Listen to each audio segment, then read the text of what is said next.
Mônica Bergamo, um jornalista do regime, quer te fazer acreditar que agora a negociação entre Lula e Trump, que Eduardo Bolsonaro está excluído junto com Paulo Figueiredo. Isso é uma mentira e a gente vai ver que o Trump não mudou 1 milímetro nas exigências que ele já fez naquela carta. Então vem comigo para a gente desmascarar mais essa mentira desse consórcio.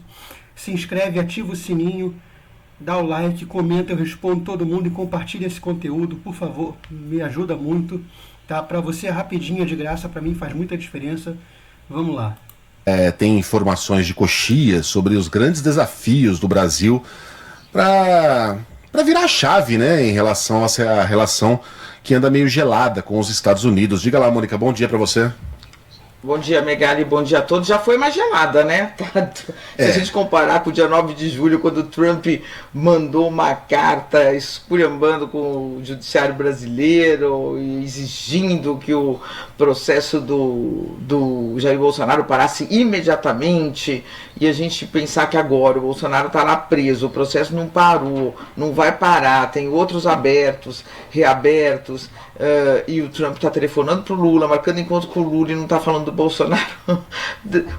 Não está falando do Bolsonaro. Olha só como é que ela diz que o Bolsonaro está completamente excluído da conversa. Vamos ver isso adiante. O gelo já é bem grande, mas os desafios ainda são muito gigantescos. O Megali, o balanço da reunião do chanceler Mauro Vieira, chanceler brasileiro, com o chefe da diplomacia norte-americana Marco Rubio, né, e as respectivas equipes, segue sendo amplamente positivo pelo lado brasileiro. O balanço que se faz é positivo, mas há desafios, Megali. Positivo? O que teve de positivo? Ele conseguiu que o governo americano cedesse 1 milímetro em qualquer coisa? Qualquer coisinha. Né? E os primeiros já estão aí, batendo a porta, que são as óbvias divergências do governo brasileiro com o norte-americano em relação a Cuba e a Venezuela especialmente, né?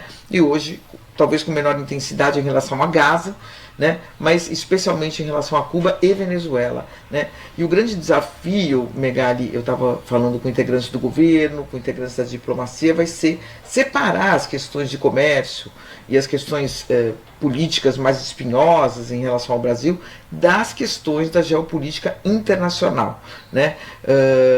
Um dos integrantes do governo que está familiarizado com as negociações e com as relações históricas do Brasil com os Estados Unidos me disse que sempre houve, Megali, uma máxima entre os dois países, que é a de concordar em discordar, né? O Brasil quase sempre na era democrática discordou da política dos Estados Unidos em relação a Cuba e em relação a Venezuela, e isso nunca foi um problema maior, isso nunca estremeceu a relação comercial do Brasil com os Estados Unidos, isso nunca atrapalhou, o Megali, nem mesmo a relação pessoal do presidente Lula, por exemplo, com o presidente Bush, né? Apesar de divergências, inclusive, sobre a guerra no Iraque, na época o Lula falava, era muito... Porque o Bush estava do lado dessas merdas todas. O primeiro presidente a se posicionar contra o que acontece na América Latina é o Donald Trump. Do contrário à guerra, mas isso não atrapalhava as relações. O Donald Trump, Megali, no entanto, é um pouco diferente, ele atua numa outra sintonia e de uma outra forma. Então, como ele vai reagir depois dessa aproximação com o Lula criticando qualquer possível intervenção dos Estados Unidos na América Latina, né? Então, como o Lula vai discordar dele, né? Ainda mais se a situação na Venezuela escalar de verdade e ao mesmo tempo manter, né, uma boa relação, uma relação próxima. Vai ser preciso uma calibragem, né, Megali, no discurso, talvez, né? O presidente Lula talvez não use as palavras, as primeiras palavras que vêm à mente dele imediatamente, né, sobre o que significa uma intervenção armada norte-americana em um país da América Latina, com a CIA, com operações secretas, Sim, derrubando uma ditadura nojenta que oprime um povo, né? Vamos continuar. Derrubando presidentes, né? Ao mesmo tempo, vai ser, de novo, preciso separar a questão comercial com o posicionamento, portanto, sobre os temas internacionais. Agora, tem duas questões aí, né? Primeiro... Ou seja, até aqui ela realmente exclui o Bolsonaro, que é uma coisa absurda. Mas é aquela jornalista que tem uma foto em que ela está muito sorridente e muito feliz ao lado de Nicolás Maduro. Vamos continuar. Primeiro, que integrantes da diplomacia acreditam que a chamada diplomacia presidencial né, vai, nesse caso, ajudar. O fato dos dois presidentes estarem falando diretamente ou estarem se reaproximando, né, pelo menos afasta maiores intrigas, né? Afasta maiores intrigas. Olha como essa mulher é nojenta. Ou seja, o que o Eduardo Bolsonaro está fazendo lá nos Estados Unidos é criar intriga. O cara está denunciando toda perseguição que o judiciário está fazendo no Brasil. Ela ignora completamente que o Alexandre de Moraes deu ordens a uma empresa americana para tirar do ar vídeos de um cidadão americano em território americano. Né? Então a ação da Rumble para ela é uma grande bobagem. E ela classifica o que o Eduardo Bolsonaro está fazendo só como uma intriguinha assim, de um moleque mimado. Só que o Trump não pensa assim, o Marco Rubio não pensa assim, o Scott Bessent não pensa assim. Se eles pensassem assim, não teria lei magnífica em cima do Alexandre de Moraes. Facilita também o trabalho da diplomacia, e também há uma crença de que os Estados Unidos vão escalar muito na retórica, mas não vão chegar ao ponto de uma ação armada mesmo, né? Então vamos ver, é para esperar. Não precisa chegar a ação armada. Os Estados Unidos têm vários meios de punir o Brasil diretamente, ainda mais com o caso do Felipe Martins, ok? Então, não precisa escalar vir para ação armada. O Lula já afirmou, né, recentemente aí no Congresso do Partido Comunista do Brasil, do PCdoB, ele falou, né, o que nós defendemos é que o povo venezuelano é dono do seu destino e não é nenhum presidente de outro país que tem que dar palpite de como vai ser a Venezuela ou vai ser Cuba, né, afirmando falando sobre a influência que o Brasil poderia ter na Venezuela, mas obviamente que hoje isso é lido como uma referência aos Estados Unidos. Mas é isso, Megali, não vai ser fácil seguir concordando em discordar, mas essa é a meta. Vamos concordar em discordar e nem por isso vamos brigar. É que você falando aí, né, Mônica, o que o Lula disse, é algo suave e muito razoável. Né? Nós defendemos a autodeterminação. O Lula falou isso num palanque, aos berros, aos gritos. Pode colocar aí a fala dele. O PT temos aí, vamos botar. A gente botou mais cedo. E o PT lançou uma nota forte, né? Lançou uma nota colocando lá o nome do Donald Trump. Ah, mas eles não têm razão? Sim, tem razão. Defender a autodeterminação dos povos, por mais que a Venezuela seja uma ditadura. Mas será que precisava? Será que não era melhor guardar silêncio a gente não precisa comentar tudo. Né? O Lula já guardou silêncio sobre várias barbaridades que são cometidas pelo mundo, inclusive pelo governo da Venezuela. Será que não era o momento de ficar quieto a respeito desse assunto? Tudo isso para defender Maduro, o regime de... Sim, porque o Maduro, o Megali gosta de ignorar isso, né? O Maduro está lá com apoio, não só com apoio do Lula, com a ação do Lula por meio do Foro de São Paulo. É o Foro de São Paulo que vai se movimentando para ir colocando líderes de esquerda nos países da América Latina. O Megali finge que isso não acontece. De Maduro?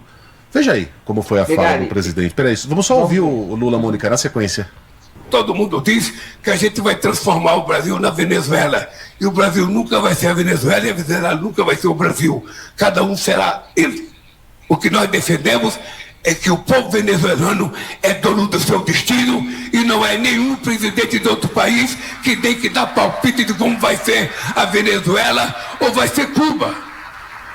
O que nós dizemos publicamente é que Cuba não é um país de exportação de terroristas. Pode parar, gente. Cuba é um exemplo de povo de dignidade. Vai lá, Mônica. Ele fica desesperado que o áudio continua, né? Porque a crítica ao Lula vai só até um pontinho, assim, né? Então, assim, se ele deixar o Lula falando ali, vai ficando mais difícil defender, né, Megali? Eu te entendo. É difícil ser jornalista do regime. Vamos lá. Opa! Lembrando aqui só, quer dizer que o Brasil colocou o Maduro numa situação muito, muito complicada quando não reconheceu a eleição dele, até hoje não reconhece a eleição dele como presidente da República, porque não teve acesso aos documentos como observador internacional, lá como convidado para assistir às eleições, e não endossou. Então isso já foi um problema grande, né, para a Venezuela. Agora, de fato, eu acho que é uma questão de princípio da não intervenção, quando o Brasil defende isso, eu acho que o Brasil não está necessariamente defendendo o Maduro, ele está se autodefendendo, né? Não, ele está defendendo o Maduro, que você é amiguinha, que você teve um grande prazer de entrevistar. Ele está defendendo o Maduro, sim. Porque o Lula é responsável direto por o Maduro estar no poder. Direto. Tá? Inclusive, ele é responsável pelo fato do Maduro ter matado estudantes nas ruas da Venezuela. Então, sim, ele está defendendo o Maduro, sim. Porque se a gente começar a achar que é normal intervenção armada na América Latina, daqui a pouco, não, tem que soltar o Bolsonaro, manda lá como dizia o Eduardo Bolsonaro, o que ele falava? Um porta-aviões lá pro Lago Paranoá e solta o Bolsonaro. Não foi o Eduardo Bolsonaro, foi o Alexandre de Moraes que disse que não tem medo dos Estados Unidos até o porta-aviões chegar no Lago Paranoá. Foi o Alexandre de Moraes. Depois o Eduardo Bolsonaro disse que o porta-aviões já tinha chegado quando veio a lei Magnitsky. Então, vamos parar de mentir, né, Mônica? Vamos parar aí com a mentirada. E ninguém está normalizando invasão na América Latina. O que não é normal é a manutenção de uma ditadura, como é a venezuelana e como é a cubana. E aí você quer que o povo se autodetermine numa ditadura? É esse o teu conceito de autodeterminação? Então, e aí o Brasil vai ter que defender esse princípio, na verdade, independentemente desse discurso aí do Lula pontual, eu acho que ele vai ser questionado e vai se posicionar, né? Como fazer isso quando é isso que eu ouvi, né? Eu concordo, Mônica, mas se o presidente fosse outro, se o presidente fosse, só para eu terminar meu raciocínio, claro, se o presidente fosse o Biden, se o presidente fosse a Câmara, se o presidente fosse o Bush, o Brasil ia se posicionar como acha que tem que se posicionar, e isso não iria afetar as relações com os Estados Unidos. Com o Trump, como vai ser? Não sabemos, pode ser que seja normal também, pode ser que o Brasil... porque o Trump tem esse pequeno defeito, né, Mônica, de não estar alinhado com ditaduras latino-americanas. O Trump nunca disse que o Lula era o cara, né? Se posicione e nada interfira nessa negociação delicada que está ocorrendo agora. Agora, pode ser que seja diferente. O Trump é um presidente diferente, né? Era só esse meu raciocínio, quer dizer, da delicadeza de se manter um posicionamento com um presidente como o Trump. O Trump é um presidente que funciona na base do puxa-saquismo, né? O combustível do Trump é o puxa... aliás, isso está nas biografias dele. Você não precisa medir as palavras. Sabe aquela puxada de saco assintosa que até o próprio... É engraçado como todos os outros presidentes, então, funcionam na base do apego aos princípios, a valores. Todos os outros presidentes não se deixam levar por puxa-sacos e colocam o dever acima de tudo. Vai tomar no seu rabo, Megali. O dono do saco puxado se sente desconfortável. Com o Trump isso não existe. Você pode exagerar sem medo de parecer ridículo, que ele vai ficar lisonjeado. Quanto maior e mais ridículo e mais sabujo o elogio. E aí eu não estou dizendo que o Brasil tem que se ajoelhar, não é isso. É não fazer provocações de palanque, né? O Brasil tem que se posicionar, sim, frente a uma ameaça contra um país soberano, mas nós temos o Itamaraty para isso, né? Use-se os meios oficiais, né? Para que serve uma nota do PT? Os Estados Unidos são a maior...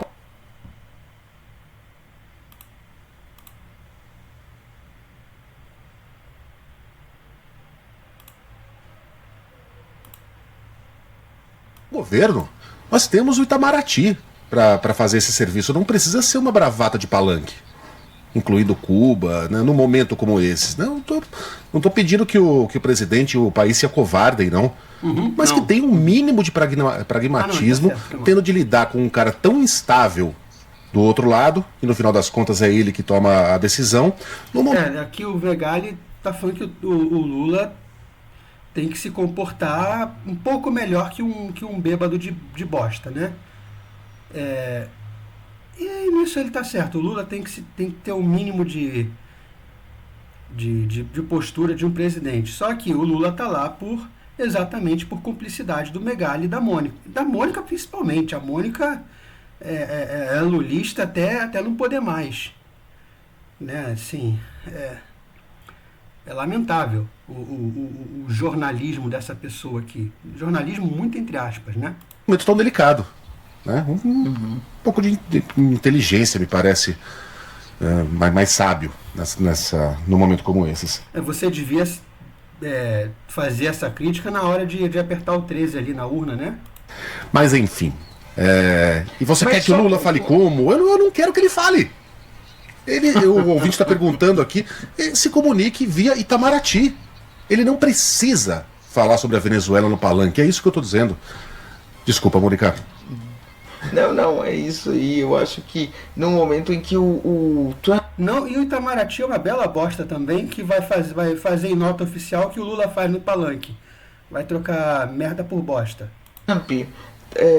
O balanço é que o Trump está virando a chave mesmo em relação ao Brasil, né? Quer dizer, orientou de fato, cumprimentou o Lula na Assembleia Geral da ONU, depois telefonou para o Lula, combinaram um telefonema, depois orientou as equipes, realmente em uma semana estavam lá 8 pessoas do Brasil, não sei se são 8, agora o número eu não estou me recordando exato. Bom, vou parar por aqui. Ela disse que o Trump virou a chave. Vamos ver aqui então, primeiro esse trecho aqui da CNN. Vamos voltar aqui.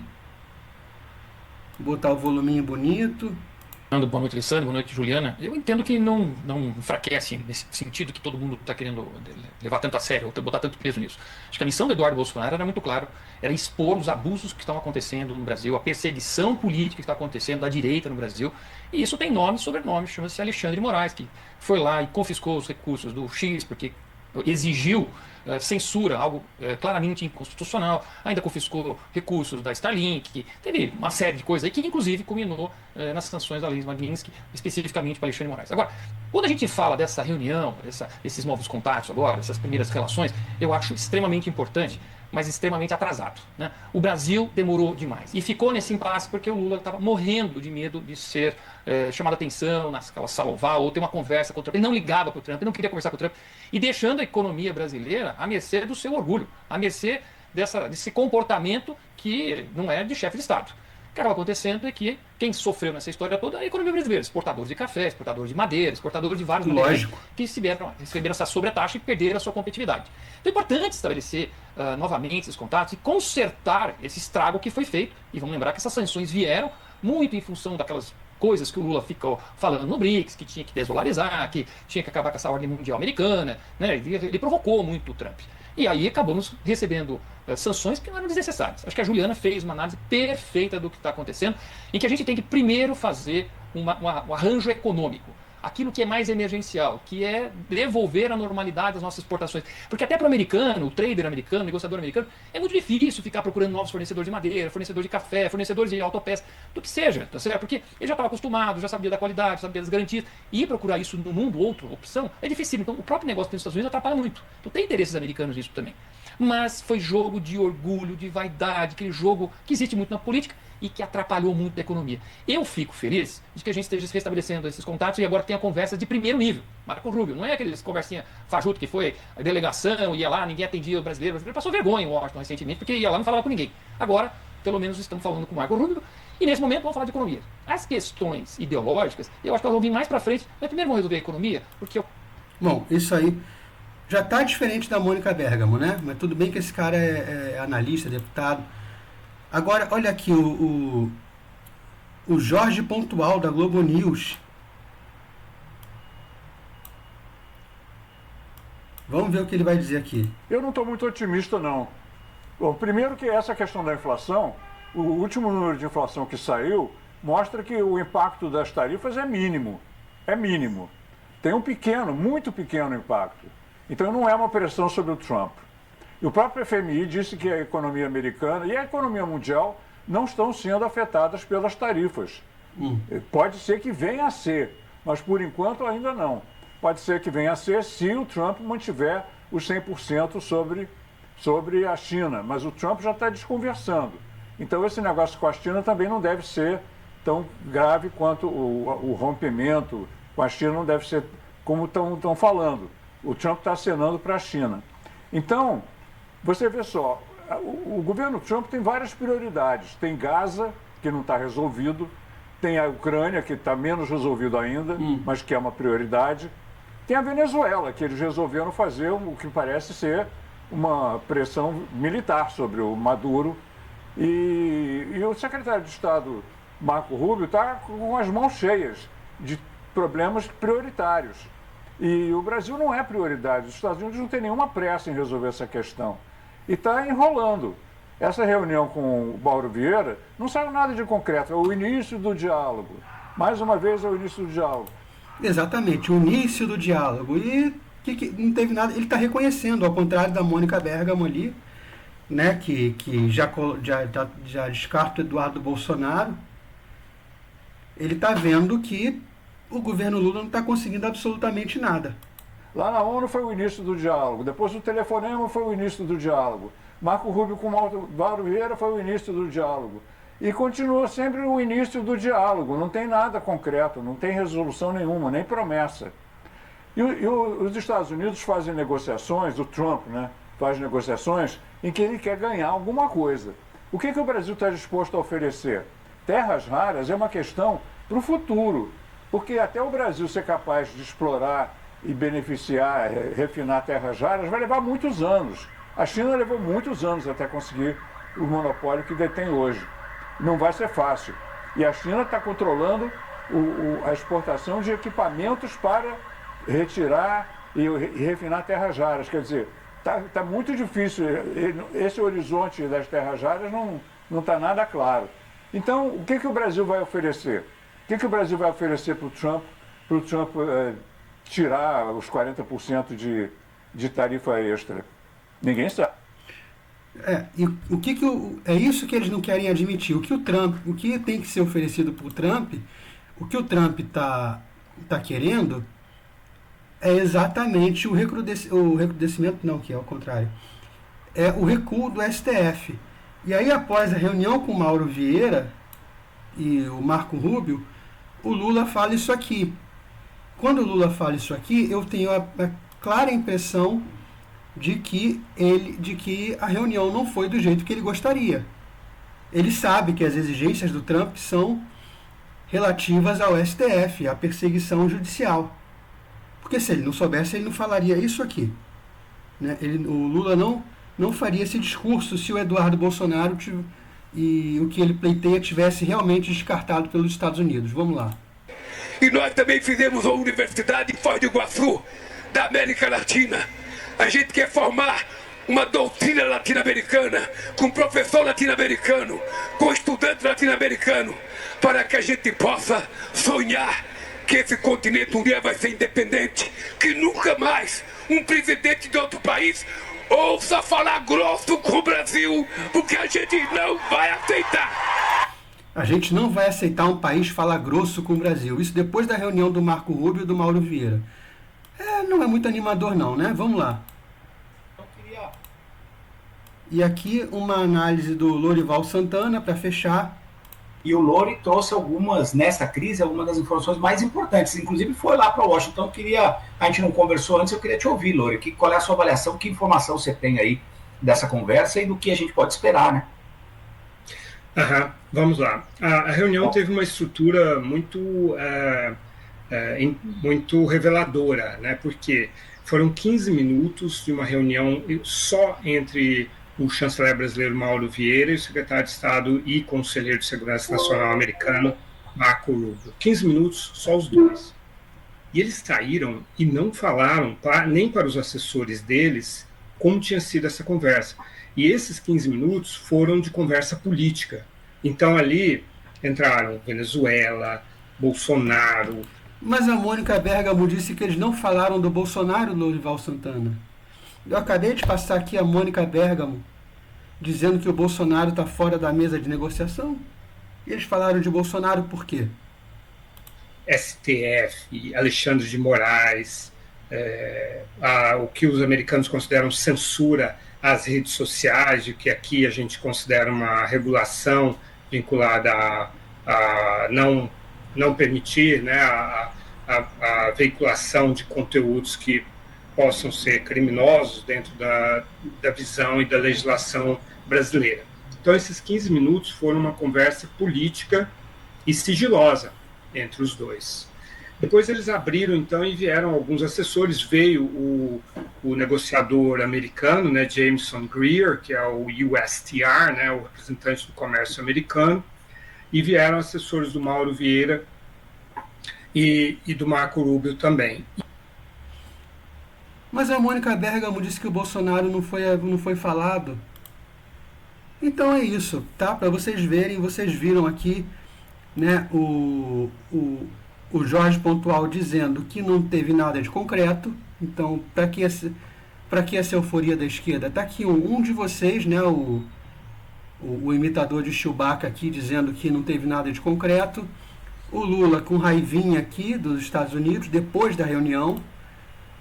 E esse cara aqui também, a gente viu a posição dele, mas ele é comentarista convidado, né? Enfim, é isso. Vou ficando por aqui, eu peço para você ativar o sininho, se inscrever, né? Comentar, eu respondo comentários de todo mundo, dar o like, compartilhar, tamo junto, até a próxima.